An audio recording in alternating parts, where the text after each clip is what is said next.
예, 시간이 되었습니다. 다시 묵도하심으로써 둘째 주 예배, 올 둘째 주 예배 하나님 앞에 드리도록 하겠습니다.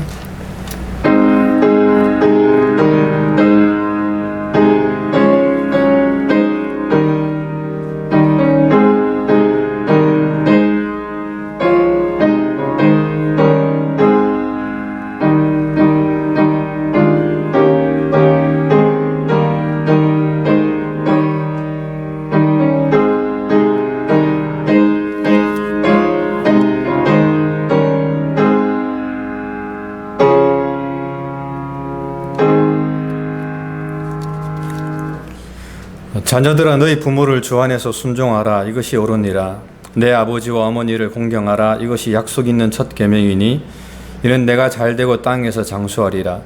또 아비들아 너희 자녀를 넓게 하지 말고 오직 주의 교훈과 훈계로 양육하라. 종들아 두려워하지 말고 떨며 성실한 마음으로 육체의 상전에게 순종하기를 그리스도께 하듯 하며 눈 가림만 하여 사람을 기쁘게 하는 자처럼 하지 말고 그리스도의 종들처럼 마음으로 하나님의 뜻을 행하여 단 마음으로 섬기기를 주께 하듯 하고 사람들에게 하듯 하지 말라. 이는 각 사람이 무슨 선을 행하든지 종이나 자유하는 자나 주에게 그대로 받을 줄을 알미니라. 상전들아 너희도 저희에게 이와 같이 하고 공갈을 그치라. 이는 저희와 너희의 상전이 하늘에 계시고 그에게는 외모로 사람을 취하는 일이 없는 줄 너희가 알미니라. 아멘. 예, 다 같이 신앙 고백하시겠습니다. 전능하사 천지를 만드신 하나님 아버지를 내가 믿사오며 그의 아들 우리 주 예수 그리스도를 믿사오니 이는 성령으로 잉태하사 동정녀 마리아에게 나시고 본디오 빌라도에게 고난을 받으사 십자가에 못 박혀 죽으시고 장사한 지 사흘 만에 죽은 자 가운데서 다시 살아나시며 하늘에 오르사 전능하신 하나님 우편에 앉아 계시다가 저리로서 산자와 죽은 자를 심판하러 오시리라. 성령을 믿사오며 거룩한 공예와 성도가 서로 교통하는 것과 죄를 사하여 주시는 것과 몸이 다시 사는 것과 영원히 사는 것을 믿사옵나이다. 아멘. 찬송가 195장, 새 찬송 261장입니다.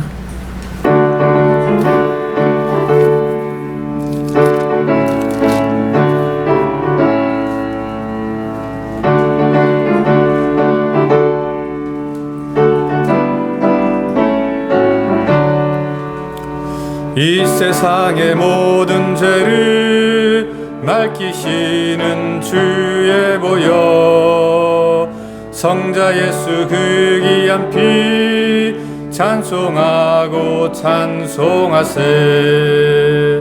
주님 앞을 멀리 떠나 길을 잃고 헤맬 때에 나의 뒤를 따라오사 친히 구원하셨도다. 흰 눈보다 더 주의 흘리신 보혈로 희게 씻어 주옵소서. 가시관을 쓰셨으니 피로 얼굴 물드셨고 십자가의 모진 고통 나를 위해 당하셨네. 말로 형용할 수 없는 그 세주의 구속하시 그네와 크신 사랑 찬송하고 찬송하세. 흰 눈보다 더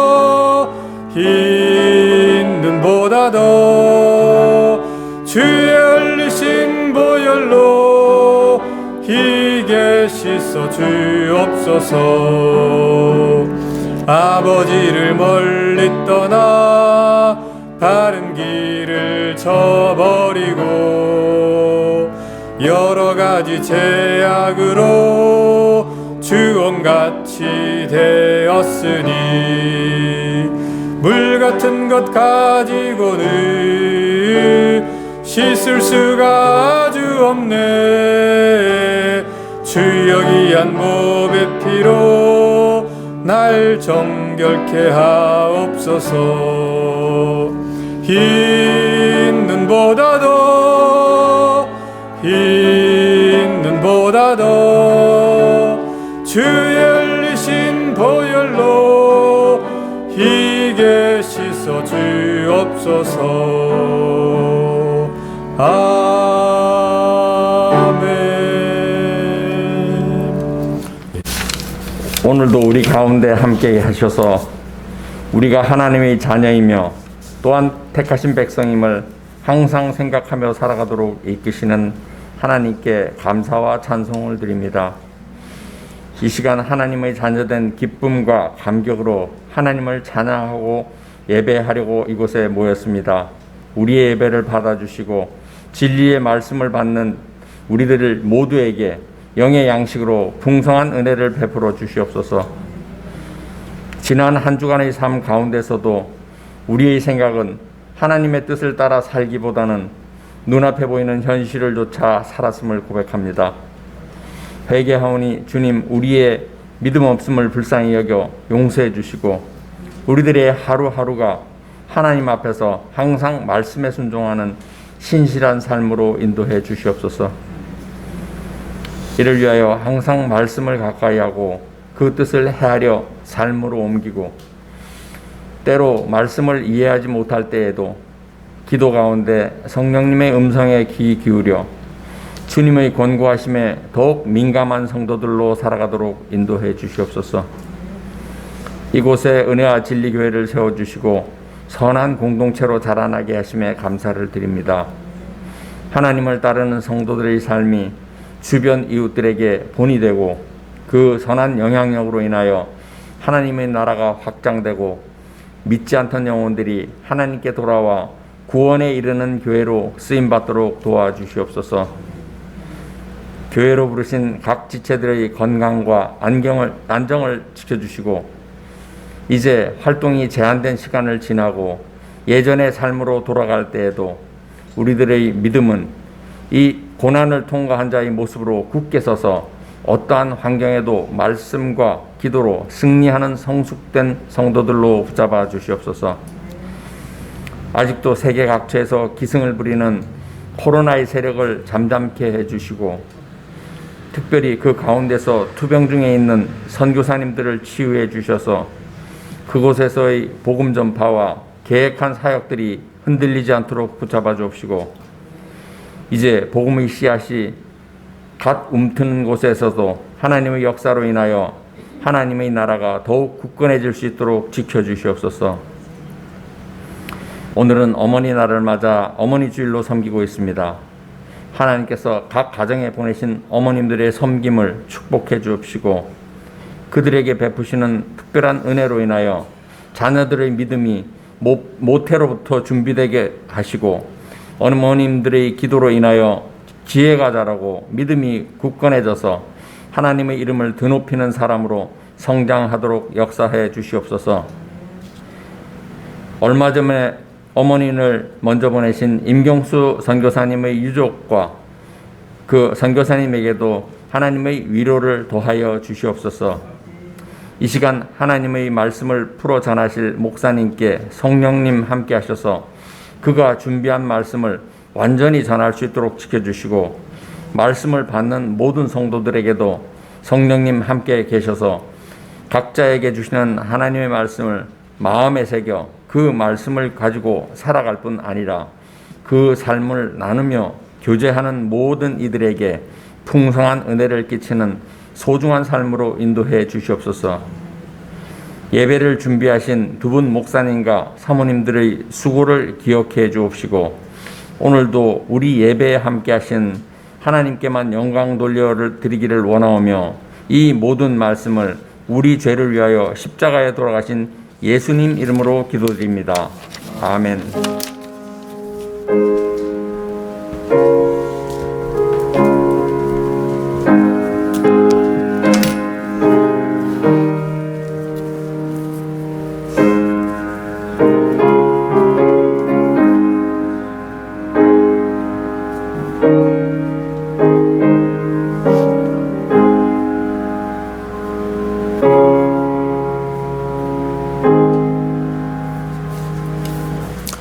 예, 말씀은 요한복음 12장 40절부터 50절까지 말씀입니다.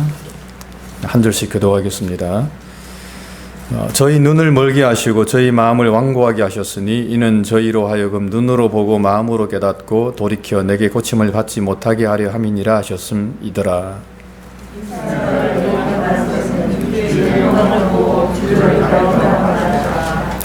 그러나 가는 중에도 저를 믿는 자가 많되 바리새인들을 위하여 드러나게 말하지 못하니 이는 추리를 당할까 두려워함이라.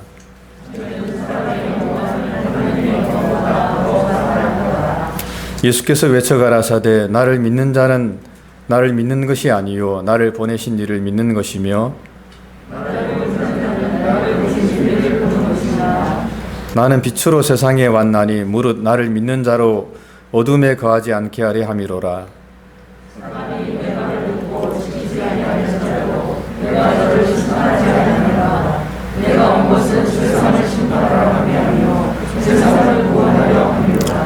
나를 저버리고 내 말을 받지 아니하는 자를 심판할 이가 있으니 곧 나의 한 그 말이 마지막 날에 저를 심판하리라.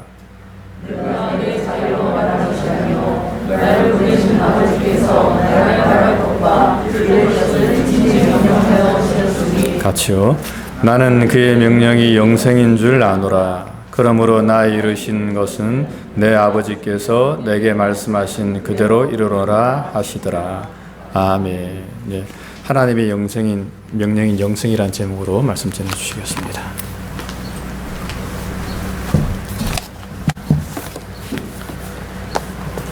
네, 오늘 우리가 요한복음 12장 40절부터 50절 마지막 절까지 함께 이 말씀을 통해서 하나님의 영생의 요구가 어떻게 우리에게 다가오는가라고 하는 것을 전달해 드리고자 합니다. 40절 말씀으로 시작하는데요. 이사야에 있는 이 말씀은 왜 이들이 회개하지 않고 왜 이들이 자꾸 하나님으로부터 멀어지는가라고 하는 것을 하나님의 관점, 하나님의 주권, 오토리티에 대한 그 부분에서 이야기해 보면 하나님께서 그들의 눈을 멀게 하시고 마음을 굳게 하셔서 보고 깨달아서 하나님 앞에서 고침을 받도록 요구하는 것이 없도록 하셨다라고 하는 것이지만은 이 40절의 말씀은 하나님의 관점에서 하나님의 전능하심의 관점에서 이 회개하지 않는 삶을 바라보는 것이고요. 그 다른 편에서 보면 43절의 말씀이 우리가 왜 하나님의 심판을 받아야 되는가라고 하는 면을 이해하는 그런 부분이 되는 것입니다. 사람의 영광을 하나님의 영광보다 더 사랑하기 때문에 변하지 않고 머물러 있는 것이고요. 그러나 하나님의 전능하심의 관점에서 보면 그것도 하나님의 주권적인 역사다라고 하는 부분이 있는 거죠.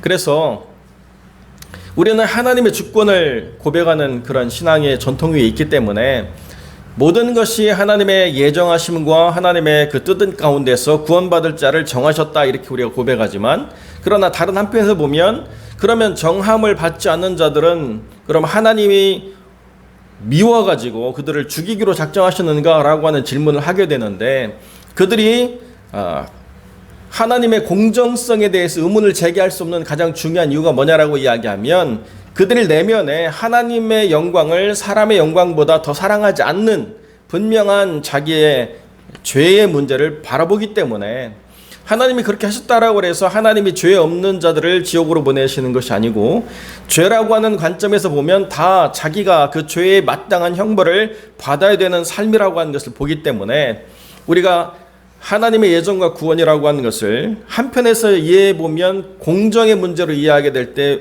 오류가 있는 것이 아닌가 이렇게 생각하지만 절대로 그런 것이 아니고 하나님의 그 영광이라고 하는 것을 자기들 스스로가 거부한 채 눈 가리고 마음을 굳게 하고 받아들이지 않은 것에 대한 분명한 책임을 사람이 져야 된다라고 하는 것도 성경이 동일하게 이야기해 주고 있는 것이라는 거죠.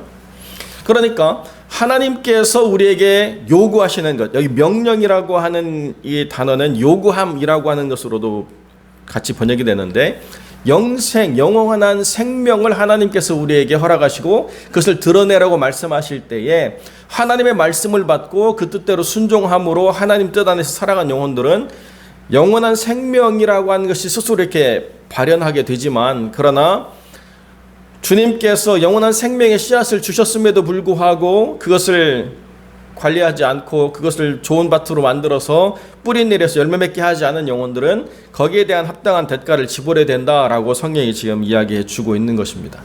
왜냐하면 지금 이 요한복음이 쓰여진 이 상황 가운데서는 유대라고 하는 이 땅에 유대교 안에 있던 예수교가 완전히 분리를 했는데요. 여전히 유대교 안에서 예수를 믿음에도 불구하고 교회 공동체로 오지 않는 영혼들이 있었습니다. 왜 그렇습니까? 자기의 지위, 자기의 재산, 자기의 유익이라고 하는 것을 포기하고 와야 되는데 그 대가를 지불하는 것이 너무나도 크다고 생각했기 때문에 두 가지를 자기가 다 붙잡을 수 있을 거다라고 생각해서 유대 공동체 안에 머물러 있지만 그러나 마음은 기독교인 사람으로 살아가려고 하는 사람들에게 지금 사도 요한이 강하게 도전해 주고 있는 것이죠. 그러한 모양이라고 하는 것은 스스로를 그리스도인이라고 밝히지 못하게 되고 그것은 결국 사람의 영광을 하나님의 영광보다 더 사랑하는 삶의 태도를 취하는 것이기 때문에 그것은 안 된다라고 이렇게 이야기해 주고 있다는 것입니다.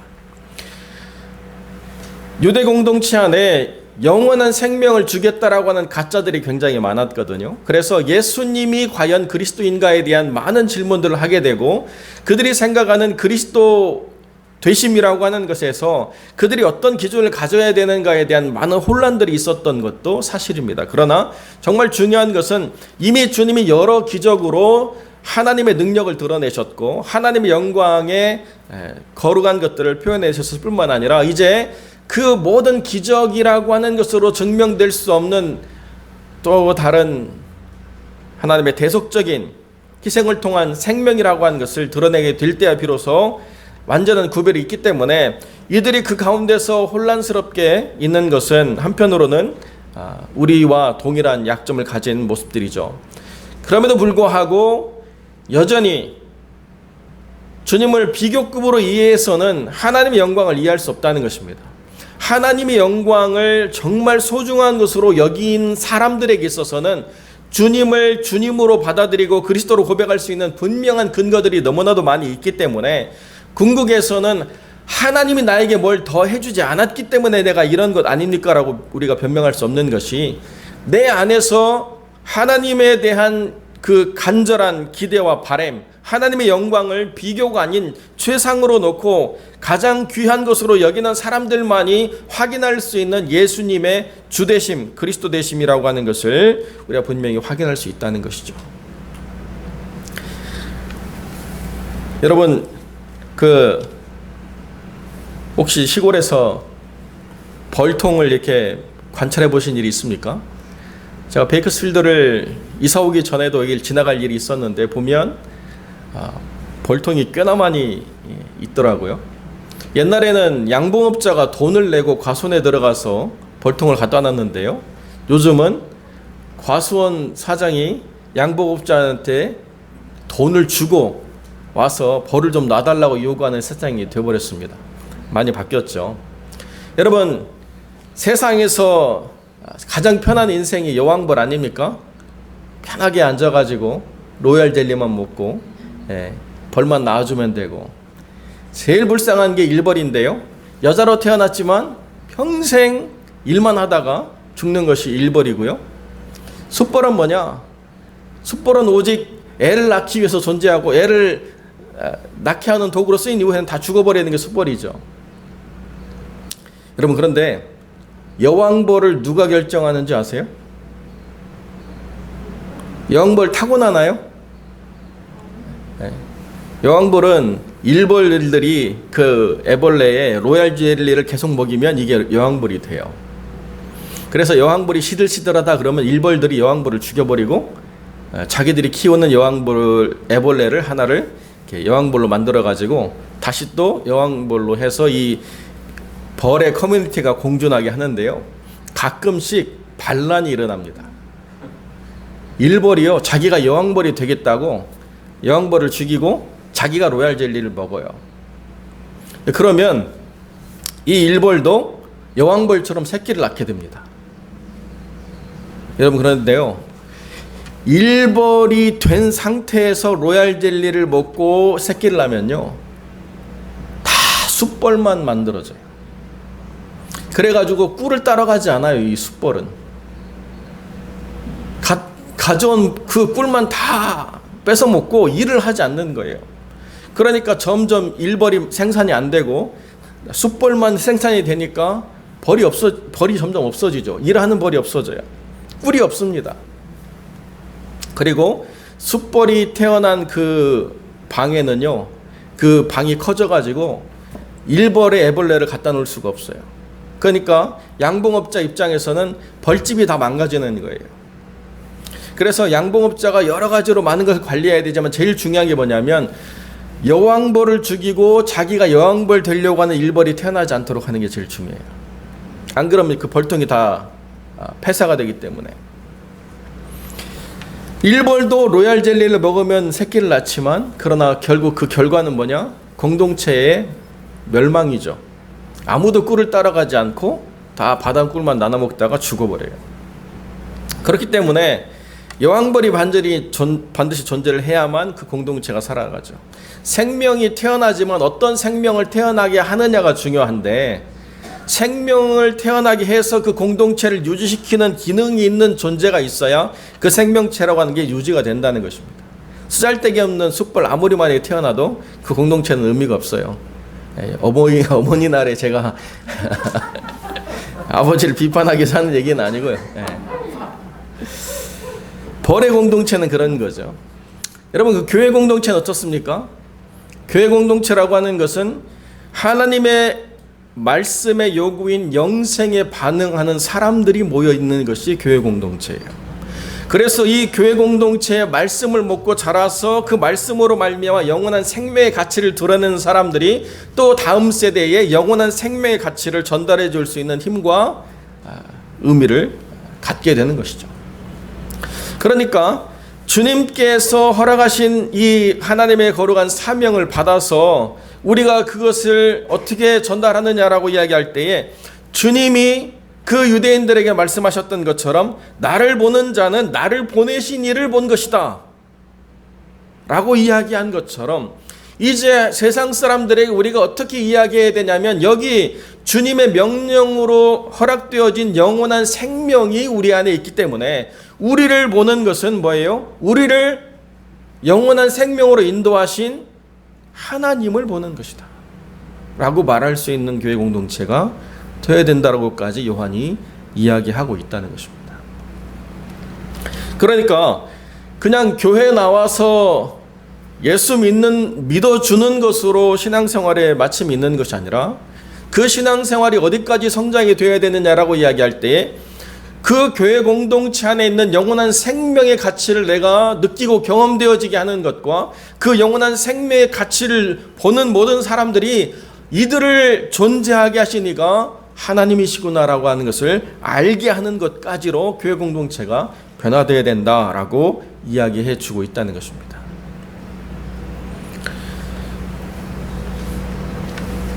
베이커스필드에는 참 좋은 분들이 많이 계시고 우리 교회도 또 귀한 영혼들과 함께 제가 이렇게 섬기게 된 것을 감사하게 느끼는데요. 교회 공동체 안에 그 생명에 대한 가치가 없는 그러한 무리를 대할 때 가장 우리가 안타까울 수밖에 없는 그런 생각을 갖는 것 같아요. 저는 여러 가지 생각이 듭니다만은 LA에서 목회하시다가 목회 사역을 접고 한국에 가셔서 청년 밥상이라고 하는 문간에 제2호점을 여신 목사님이 계신데, 그분은 그렇게 말씀하시더라고요. 이게 진짜 목회 같다. 그 청년들이 와서 감사하고요, 그 청년들이 와서 고맙다고 얘기하고, 이 청년들이 와서 정말 당신이 소중한 사역을 하고 있다고 이야기하는 그때 느끼는 그 감동이 교회를 섬기면서 애쓰고 수고했던 감동보다 더 크게 느껴진다고 이야기한다는 거죠. 그러면 차라리 교회 그냥 식당에서 음식 하시고 돈을 받으시는 게 나은 방법인가? 뭐 이런 교회가 뭔가에 대한 고민을 갖게 되는 거예요. 왜 교회에서 영혼을 섬기고 교회에서 하나님 영광을 드러내고 교회에서 말씀을 증거하고 교회에서 영혼들로 이야기하고 하나님의 거룩한 뜻을 알게 하는 이 거룩한 사명이 왜 3,000원짜리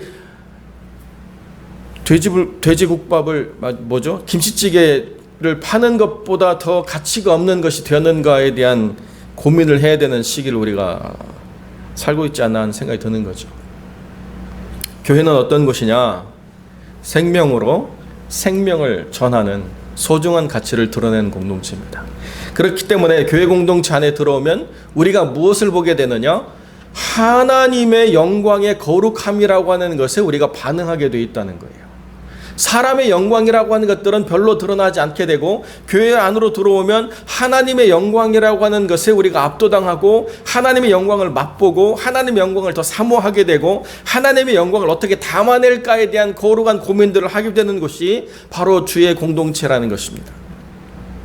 그런데 만약에 교회 공동체가 그런 가치들에 대해서 무지해지고 다른 생명들을 양산하게 되면요, 우리가 어떤 것들을 보게 되느냐? 사람들 사이에 비교로 힘들어지게 된다는 거예요.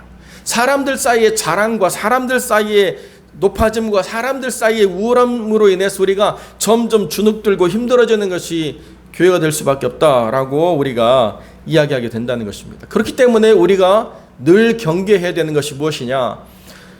생명이 많아진다라고 해서 이게 정말로 온전하고 강건한 공동체가 되느냐, 아니면 이 생명들이 하나하나 다 하나님의 영광을 담아내기 위하여 반응하고 사람의 영광보다 하나님의 영광을 더 소중하게 여기는 것으로 서로가 도전을 받는 것인가에 우리가 거룩한 질문들을 늘 던져야 된다는 것입니다.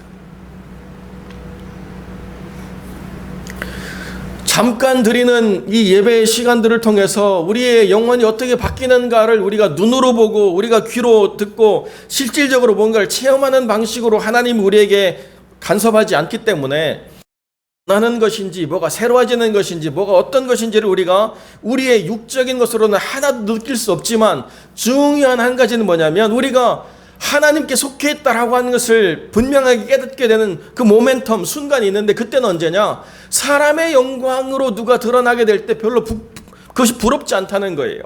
사람의 가치로 뭔가를 말하려고 할 때 그게 별로 의미 있어지지 않는다는 거예요. 사람이 무언가를 잘하고 잘되고 능력이 있다고 말하는데 다 저것도 지나가는 한때라고 하는 것을 우리가 이해하게 되고, 우리가 영원의 때에 어떻게 하나님의 것으로 온전할 것인가를 또 고민하게 되는 자신을 발견하게 될 때, 내가 정말 하나님의 사람이 되어가는구나 라고 하는 것을 깨닫게 된다는 것입니다.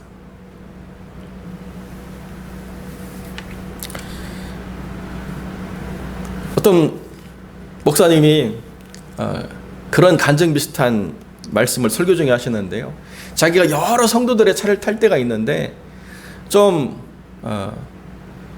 차가 오래되고 좀 크지 않은 차를 타면 편안하대요.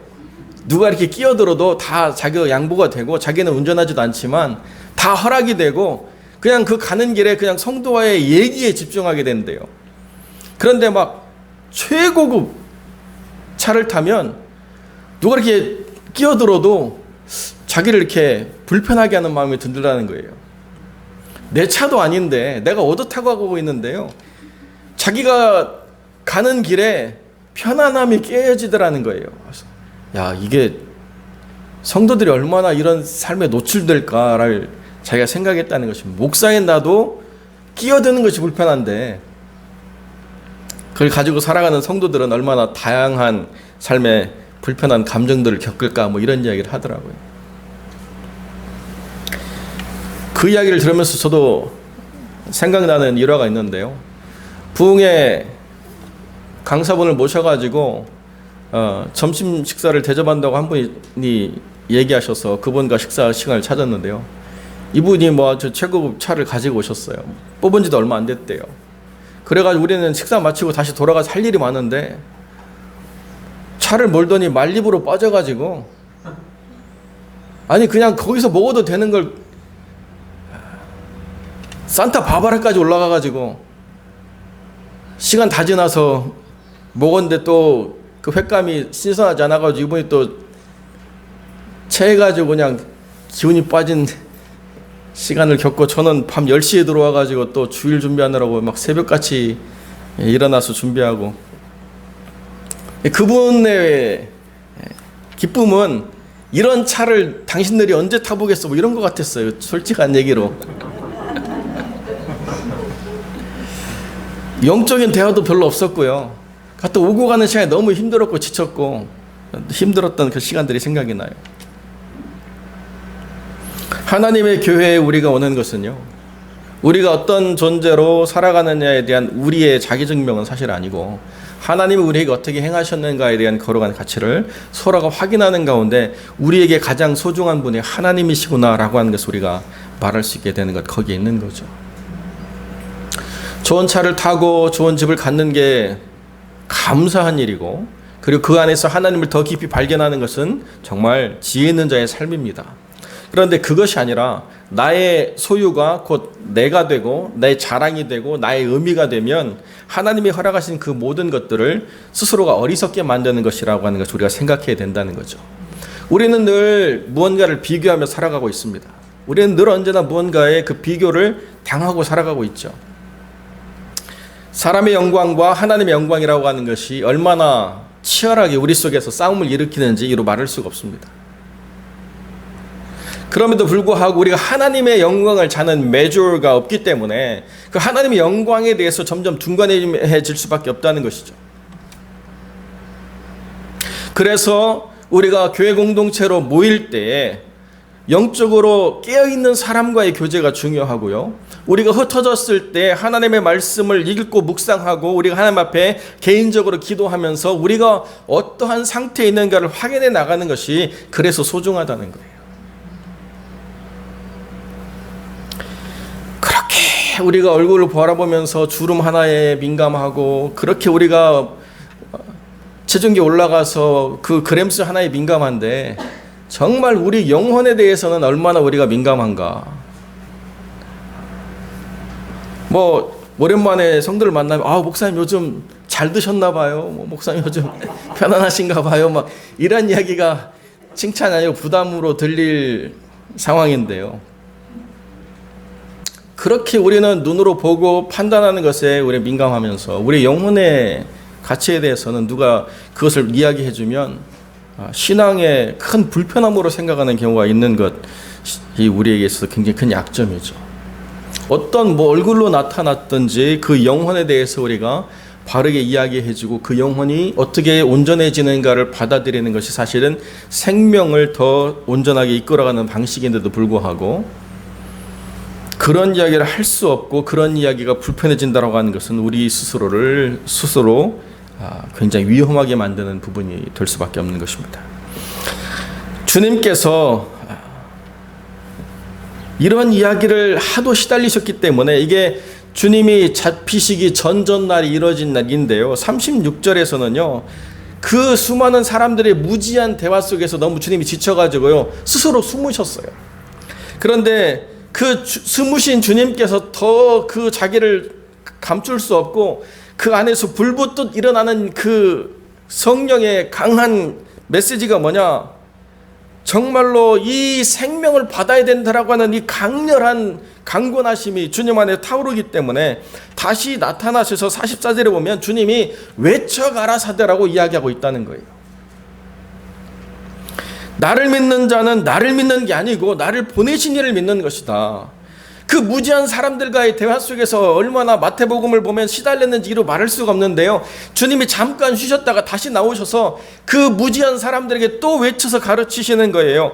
나를 믿는 것은 빛으로 나오는 것이고 나를 믿는 것은 어두움으로부터 벗어나는 것이고 나를 믿는 것은 하나님의 명령인 영생에 반응하는 것이다 라고 분명히 선언한다는 것입니다. 주께서 천사장의 호령과 그 나팔소리 가운데 강림하실 때 일어나라 라고 이야기할 때 그 주님의 명령에 반응함으로 영생을 소유한 자들은 일어나 깨겠지만은 영생을 소유한 자들은 깰 수 없다는 건 이 절박한 주님의 마음을 이해하지 못한 채 그 제자들과 그 사람들은 여전히 헤매고 있다는 것입니다. 더 나아가서 그 요한이 바라보고 있는 그 안타까움은 뭐냐면 하나님을 믿지만 하나님을 믿는 믿음을 드러내지 못한 채 숨어 사는 사람들에 대한 안타까움이 있었다는 거예요.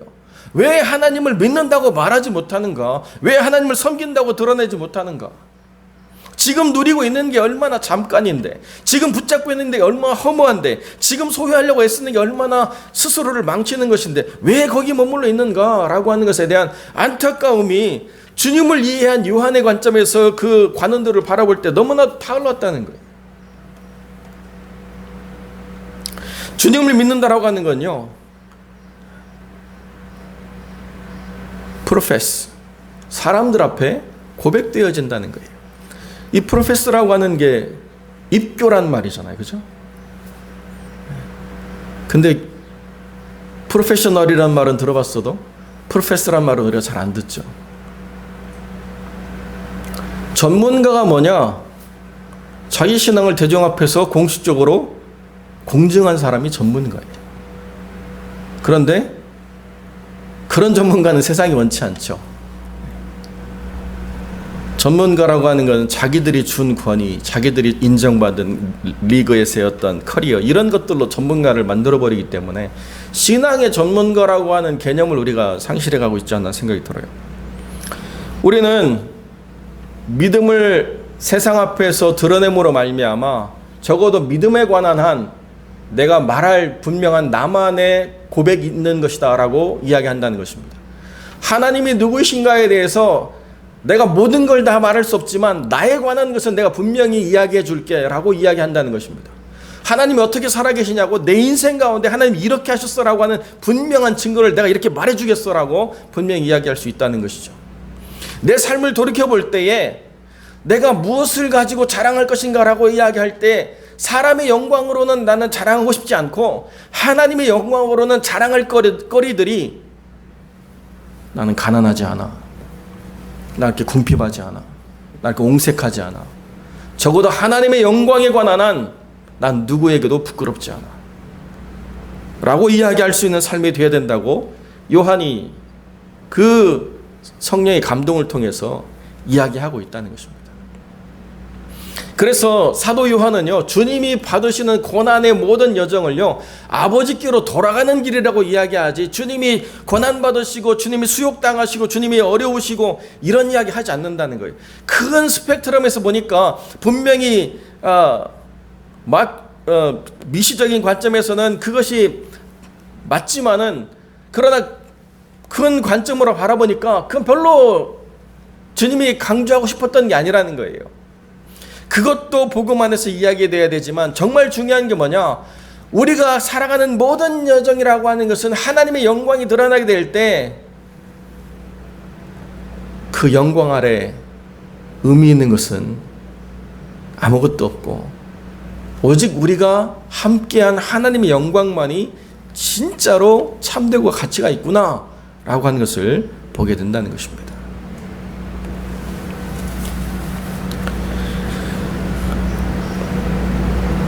이 하나님의 영광이라고 하는 것을 하나님이 우리에게 선물로 주셨기 때문에 이 선물로 온 하나님의 영광을 우리가 어떻게 누리고 살아가느냐라고 하는 것을 하나님이 우리에게 맡기셨습니다. 주님이 뭐라고 말씀하시느냐, 내 말을 듣고 지키지 아니하라 할지라도 내가 저를 심판하지 않겠다는 거예요. 내가 심판하러 온 게 아니고 나는 구원하러 온 것이기 때문에 여전히 나는 열심히 외치고 가르치고 증거하지만 그것을 어떻게 받아들여서 어떻게 하나님의 영광을 담아내고 내가 이 하나님의 영광을 내가 대면하면서 그 하나님의 영광 앞에서 내가 어떤 사람이어야 될까를 고민하는 것은 그것은 그 영광을 받은 나의 책임이라는 거죠. 그리고 나의 특권이라는 것입니다. 그래서 서로가 다 영광이 다르다라고 이야기하잖아요. 하늘도 그 영광이 다 다르죠. 별과 별의 영광이 다르고 해와 달이 다르듯 각자 받은 영광이 다 다르다는 것입니다. 다르다는 것은 하나님이 평가하시는 기준이 아니에요.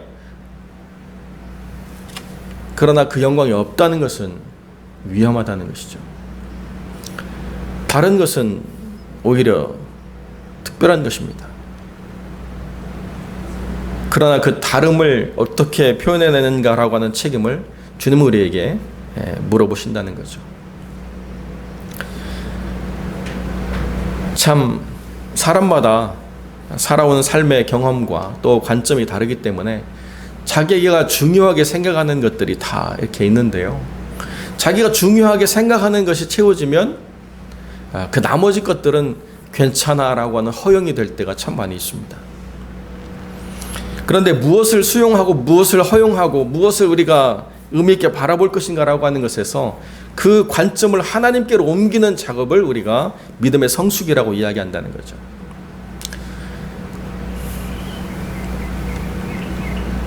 어떤 분과 대화를 할 때요, 목회자로서 다양한 분들을 만나게 되면 그분이 좋아하는 것에 대해서 이야기하면 정말 대화를 그분이 주도하게 되고 그분에게 시간을 드리면 2시간, 3시간도 금방 지나가게 되는데요. 자기가 좋아하는 것을 이야기하면 막 얼굴이 밝아지고요. 대화가 샘솟아요. 그런데 자기가 관심이 없는 것을 이야기하면 굉장히 힘들고 버거운 시간들이 되지 않습니까? 하나님의 영광이라고 하는 것을 맛보고 그 영광의 의미와 가치를 두는 사람은요, 그 영광에 대한 것들을 더 이야기하고 싶고 더 배우고 싶고 더 표현해내고 싶은 그런 마음들이 계속 생기게 돼 있다는 거예요.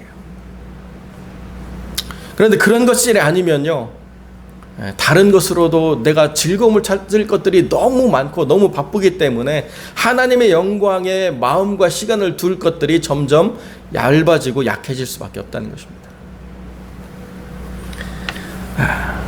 어떤 분이 일찍 은퇴를 하고요, 삶의 목적을 골프와 낚시에 두셨어요. 그래서 물때가 들어오는 날은 무조건 낚시를 가시고 물때가 안 좋은 날은 골프를 가시고, 그래서 그분 댁에 가면 항상 큰 냉동고에 가득 생선이 차 있는데요, 원하는 대로 그 사시미를 먹을 수 있어요. YC 베스 오케이, 헬리벗 오케이, 자이언트 시킷 오케이. 또 뭐 그냥 그 생선 내장을 밭에 뿌려가지고 채소를 길러서요, 얼마나 채소가 신선하고 맛있는지 이루 말할 수 없어요. 근데 그분의 대화는요, 그 범주를 벗어나기 참 힘들어요.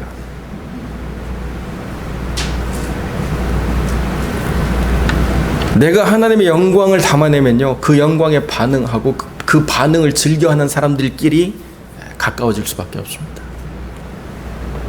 사랑하는 성도 여러분, 이 하나님의 교회가 우리의 눈으로 어떻게 평가되어지는지 제가 다 잘 알 수 없지만 중요한 것은 하나님의 영광을 담아내는 교회이고 그 영광의 가치를 두고 의미를 찾는 사람들이 모이는 교회이고, 그런 사람들의 대화 속에서 더 의미와 가치를 찾아가려고 하는 그 하나님의 영광이 더 분명하게 드러나는 교회가 되어야 되는 것, 이건 정말 중요한 거예요. 주님이 명령하실 때 영생의 열매가 드러나도록 반응에 살아온 사람들은요, 그 명령을 드러냄으로 말미암아 언제 우리가 영원한 생명을 가졌는지도 모르는 그 생명이 우리 안에서 펼쳐지게 돼 있는데, 그 주님의 명령에 순응하지 못하고 한 번도 그 영원한 생명의 가치를 누려보지 못한 사람은 그것을 드러낼 수가 없다는 것이 이 본문에 주는 안타까움이라는 것을 우리 기억하고, 이 어리석은 관원들처럼 머무르지 않고 돌이켜 하나님께로 온전히 나아가는 영혼들, 그리고 하나님의 영광이라고 하는 것을 분명히 증거함에 있어서 주저함이 없는 정말 고백된 신앙을 갖는 하나님의 사람들로 세워져 가시기를 우리 주님의 이름으로 간절히 축원드립니다. 기도하겠습니다. 거룩하고 존귀하신 아버지 하나님, 주님이 외쳐 가르칠 수밖에 없었던 이 답답한 영혼들의 상태를 바라보게 될 때, 행여 우리가 주님의 음성에 귀 기울이지 않고 우리 스스로가 눈 감은 채 마음을 돌같이 단단하게 먹고 불순종하는 영혼으로 머물러 있지 않는가 살펴보게 하시고, 우리의 생각과 우리의 만족과 우리의 모든 기쁨을 넘어서는 하나님의 영광을 찾아 누리고 우리가 그것을 담아갈 수 있도록 하나님의 역사하여 주옵소서. 우리 주님께서 하나님의 뜻 안에서 우리들의 모든 삶을 이끄시고 주관하사 주님의 명령인 영생의 거룩한 삶을 마음껏 누리며 증거하는 삶으로 살아갈 수 있도록 하나님 역사하여 주옵소서. 주님께서 함께 해주시길 간절히 소망하며 거룩하신 우리 주 예수 그리스도의 이름으로 기도드립니다. 아멘. 교회 앞에 광고 드립니다. 항상 우리 하나님의 나라 몸된 교회를 위해서 기도해 주시고 부탁을 드리고요. 우리 마태복음 계속 지금 묵상해 가고 있는 가운데 있습니다. 이 5월 한 달에 마태복음을 묵상하시면서 요한복음과는 또 다른 그 복음의 관점을 더 풍성하게 키워나가시길 부탁을 드리고요. 말씀 묵상한 시간을 잘 구별하셔서 하나님의 은혜를 많이 누리시는 삶이 되기를 부탁을 드립니다. 오늘 둘째 주 성경 모임 줌으로 갔습니다. 본문은 다니엘서 3장 전체인데요. 관원들처럼 그 우상 앞에 서 있는 세 친구들의 이야기가 본문의 내용입니다. 미리 한번 읽어보시고요. 또 주보에 우리 나눌 내용들이 있습니다. 참조해 주시고 시간 7시입니다. 카톡으로 예배 마친 후에 공지해 드리도록 하겠습니다. 오늘 어머니 날이죠. 그래서 우리 어머니들 다 꽃을 하나씩 준비해서 드렸습니다.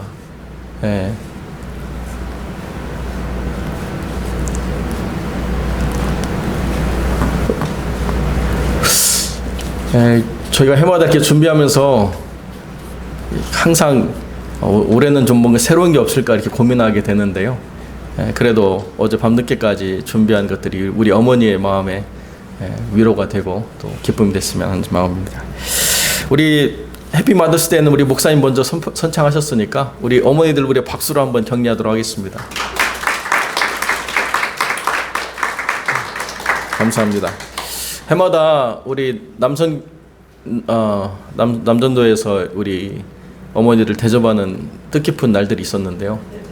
오늘은 각 가정에서 알아서 하시는 걸로 부탁을 드립니다. 오늘만큼은 어머니들이 손에 물 묻히지 않고 꼭 잘 섬겨주시기 부탁을 드립니다. 환우들을 위해서 계속 우리 기도해 주시고요. 우리 현장과 필요 사업장 수고한 성도들의 안전을 위해서 우리 함께 기도해 주시기 부탁을 드립니다. 선교지로 돌아간 사역자들 그리고 목회자들 사역 현장 위해서 기도해 주시되 특별히 인도의 현장, 미얀마, 동남아시아 또 아프리카 몇 개 국가들의 현장을 위해서 기도해 주시기 부탁을 드립니다. 제가 타임지 보니까요 그 화장터가 너무 꽉 차가지고 벽돌 깔아놓고 그 위에다 나무 얹어서 그렇게 시신을 처리하는 그런 수많은 그 화장의 순간들을 이렇게 찍은 샷이 있는데 정말 참혹하더라고요. 지금 인도의 상황이 얼마나 참혹한가를 바라볼 때 또 그것을 아파하시는 주님의 마음이 또 어떨 것인가를 생각하게 되는데요. 속히 참혹한 질병이 그치고 참된 복음의 은혜가 그 땅을 치유하는 그런 일들이 일어날 수 있도록 기도해 주시길 부탁을 드립니다. 혹시 추가적인 광고의 말씀 있으시면 말씀 주시고요. 없으시면 우리 찬송 458장 새 찬송 405장 함께 찬양드리겠습니다.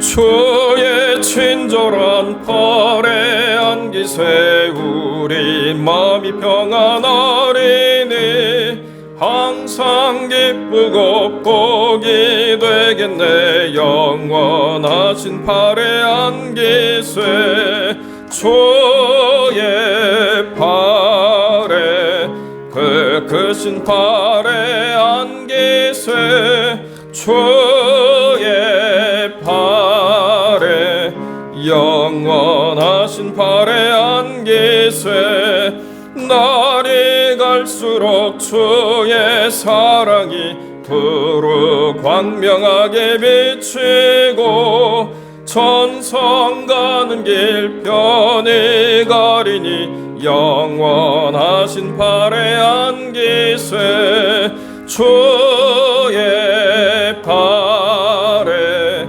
그 크신 팔에 안기세 주의 팔에 영원하신 팔에 안기세 주의 보좌로 나갈 때에 기뻐 찬미 소리 외치고 겁과 두려움 없어지리니 영원하신 팔에 안기세 주의 팔에 크신 팔에 안기세 주의 팔에 영원하신 팔에 안기세. 아멘. 우리 함께 기도하겠습니다. 거룩하고 존귀하신 아버지 하나님, 오늘도 감사의 예물로 주 앞에 나오며 주님께 그 감사의 고백을 드리는 귀한 영혼들에게 은혜를 베풀어 주시고, 그들의 일상 속에서 부딪히는 수많은 시험과 도전과 위기 속에서도 결코 무너지지 아니하고 하나님의 영광을 드러내는 귀한 영혼들로 세워져 갈 수 있도록 주님 은혜를 베풀어 주시옵소서. 살아온 날들 속에서 담아낸 영광보다 앞으로 살아갈 날들 속에서 담아낼 하나님의 영광을 더 크고 분명하게 드러낼 수 있도록 하나님의 역사하여 주옵소서. 이 하나님의 교회의 영생의 명령이 온전히 준행되어지고 또 순종하는 귀한 영혼들로 가득할 수 있도록 하나님의 역사해 주시고, 땅끝까지 주의 명령에 순종함으로 나간 귀한 영혼들, 참혹한 질병 가운데 노출되어도 주의 뜻을 순종하며 힘들고 어려운 상황 가운데서도 그 뜻을 드러내기려고 애쓰고 수고하는 영혼들에게 새 힘 주시고 능력 주시고 큰 은혜를 더하여 주옵소서. 이제는 우리 주 예수 그리스도의 은혜와 아버지 하나님의 사랑과 성령의 교통하심이, 하나님의 명령인 영생의 말씀에 순종함으로 늘 어느 곳에서나 하나님의 생명 드러내기를 소망하는 거룩한 성도들 머리 위에 이제로 영원토록 함께 계실지어다. 아멘.